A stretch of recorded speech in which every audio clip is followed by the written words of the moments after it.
দলীয় প্রার্থীকে সঙ্গে নিয়ে মা তারার পুজো দিলেন কেন্দ্রীয় স্বরাষ্ট্র প্রতিমন্ত্রী নিশীথ প্রামাণিক। আজ বেলা 11:30 নাগাদ তিনি তারাপীঠের মন্দিরে আসেন। বীরভূম লোকসভা কেন্দ্রের বিজেপি প্রার্থী দেবতনু ভট্টাচার্যকে সঙ্গে নিয়ে তিনি মা তারাকে পুজো দেন।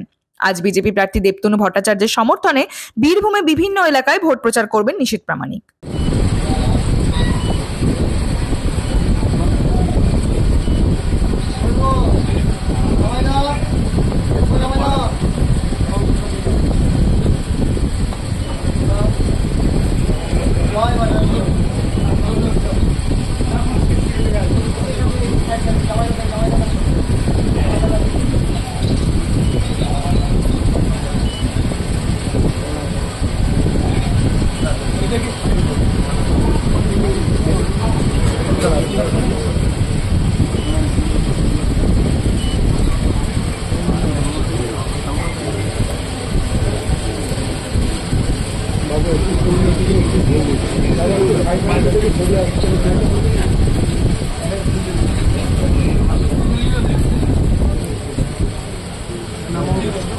नमो विष्णु नमो विष्णु नमो तद विष्णु परम पद सदा सूर्य दिवीव चक्षुरक्त नमो अपवित्र पवित्रवा सर्वावस्था ततो विवाह जत्सरे पुंडरीकाक्ष सवाच्य अन्तरश्रुति नमस्ति नमस्ति नमस्ति नमो प्रत्यालिर्भ अदरे पुतांग।